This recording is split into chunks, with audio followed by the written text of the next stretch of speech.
Hey there, welcome to Legends of All Time. Today's story begins in the desert, among caravans, traders, and scattered tribes who shared the same language but not the same direction. Into this world came a man named Muhammad, a merchant from Mecca, who would one day be known by Muslims as the last prophet and the one through whom Islam took shape. Muhammad was born around the year 570 in Mecca, a city that was both a religious center and a busy trading hub. He did not grow up rich or powerful. He lost his parents early and was raised first by his grandfather, then by his uncle. From a young age, he worked, traveled with caravans, and earned a reputation for honesty. People called him Al-Amin, the trustworthy. That simple word shows a lot. Before anyone spoke about revelations, they knew him as a man who kept his word. Mecca at that time was full of idols. The Kaaba, now the holiest place in Islam, then housed many statues worshipped by different tribes. Wealthy clans made money from pilgrims, while the poor often struggled to survive. There were acts of generosity, but also deep injustice. Orphans, slaves, and women could be very vulnerable. At the same time, there were Jews and Christians in the wider region carrying older traditions about one God. Muhammad lived in the middle of this mix and saw both the energy and the emptiness around him. As an adult, he married Khadija, a successful and respected businesswoman who had hired him to manage her caravans. Their marriage was a partnership built on trust and support. She was older than he was, and for many years she was his only wife. With her, he found stability and space to think. He was troubled by the way his society treated the weak and by the worship of many gods when his heart leaned toward one creator. He often went out alone to a cave on Mount Hira near Mecca, spending nights in reflection and prayer. One of those nights changed everything. According to Islamic tradition, the angel Gabriel came to him there with a command: recite. Muhammad, shocked and afraid, felt overwhelmed. He was not a poet, not a scholar. Yet words poured into his mind and heart, words that Muslims believe were the beginning of the Quran, the holy book of Islam. He returned home shaken. Khadija comforted him, believed him, and stood beside him from the start. That support was crucial. The message he carried was simple but explosive. There is only one God, and people will answer before him for how they live. Idols are nothing. The rich must care for the poor. The strong must not crush the weak. God sees both hidden and open deeds. At first, his circle of followers was small: family, close friends, a few slaves, and humble people who found hope in this new call. As he preached more openly, resistance grew. The chiefs of Mecca saw danger. If people stopped worshiping idols, the city might lose its religious business. If slaves and the poor began to believe that they were equal before God, old hierarchies could shake. Muhammad was mocked, pressured, and his followers were beaten and tortured. A small group fled across the Red Sea to Christian Abyssinia, where they found protection under a just ruler, a reminder that the story of Islam connects with other faiths from the very beginning. The turning point came with an invitation from another city, Yathrib, later called Medina. Its tribes were tired of endless internal conflicts and wanted a neutral, respected figure to help bring peace. Muhammad and his followers left Mecca in a carefully planned migration called the Hijra.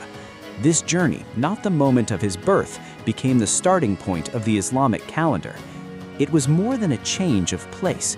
It was the beginning of a new community. In Medina, Muhammad was not only a spiritual guide, he became a community leader and statesman. He helped draft agreements between different groups, including Jewish tribes, laying out mutual rights and duties. The new Muslim community prayed together, shared resources, and learned to live by the principles of their emerging faith: worship of one God, charity, honesty in trade, and unity across tribal lines. Old identities based on blood were slowly replaced by a new identity based on belief and shared values. But Mecca did not forget him. His migration did not end the conflict, it shifted it. Raids, battles, and political moves followed. Key confrontations like Badr, Uhud, and the Battle of the Trench tested the young community's survival. Sometimes Muslims won against impossible odds, sometimes they suffered heavy losses. Through all this, Muhammad led not from a distant palace, but from within the same struggle, facing hunger, wounds, and grief alongside his followers. At the same time, verses of the Quran continued to be revealed, addressing real situations: war, peace, justice, family life, and personal behavior. The message pushed Muslims to be fair even towards enemies, to avoid arrogance in victory and despair in hardship, and to remember that this life is not the final measure of success. Slowly, former enemies joined the faith. Others made treaties. Step by step, the balance of power shifted. One of the most symbolic moments was when Muhammad and his followers set out for Mecca, not with weapons raised, but dressed as pilgrims, wanting only to visit the Kaaba. They were blocked that year, but a treaty was signed. Many saw it as a humiliating compromise, but it opened space for Islam to spread through peaceful contact. Within a few years, large numbers of people across Arabia entered the new faith. Eventually, Muhammad returned to Mecca at the head of a strong but disciplined force. This could have been a moment of revenge. Instead, when the city surrendered, he declared a general amnesty for most of his former enemies. He went to the Kaaba and ordered the idols removed, cleansing it for the worship of one God alone.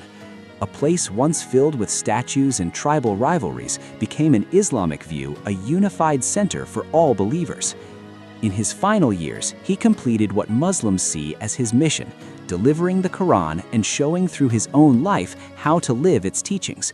He led prayers, judged disputes, taught in the simplest of settings, and continued to live modestly even when his influence had spread across the peninsula.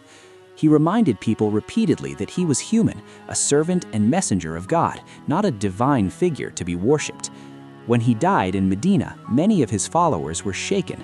Some could not accept that the man who had guided them through so much was gone. It was Abu Bakr, his close companion, who reminded them, "Whoever worships Muhammad, let them know that Muhammad has died. Whoever worships God, let them know that God is living and does not die." Leadership passed to others, but for Muslims, the essential pattern of life remained anchored in Muhammad's example. Over the centuries, Islam spread far beyond Arabia to North Africa, Spain, Persia, Central Asia, India, Southeast Asia, and beyond. Empires rose using his name. Scholars wrote libraries of commentary on the Quran and his sayings, and countless cultures mixed local traditions with the core of the faith. Sometimes Muslims lived out his call to justice and mercy beautifully. Sometimes they failed badly. But in every age, they looked back to his life in Medina and Mecca to ask, what would the Prophet have done? Today, more than 1 billion people say Muhammad is the messenger of God as part of their daily prayers. For them, he is not just a historical figure, he is the model for how to speak, trade, treat family, forgive, and stand firm. For those outside the faith, he can be controversial, praised, misunderstood, or simplified into slogans. Yet his impact on law, ethics, politics, language, and daily habits across large parts of the world is hard to overstate. When you hear the name Prophet Muhammad, don't think only of headlines and arguments. Imagine a trader walking through crowded markets in Mecca, known simply as the Trustworthy. Imagine a man alone in a cave searching for meaning in a restless society. Imagine a leader in Medina trying to hold together a new community under pressure from all sides. Imagine an aging prophet entering Mecca peacefully, not to burn it, but to purify it and forgive. If this story about Prophet Muhammad, the man Muslims see as the final prophet and the founder of Islam as a community and way of life, kept you watching to the end, don't forget to hit like, subscribe to Legends of All Time, and check out the other videos on our channel. More great lives, turning points, and world-shaping stories are waiting for you there.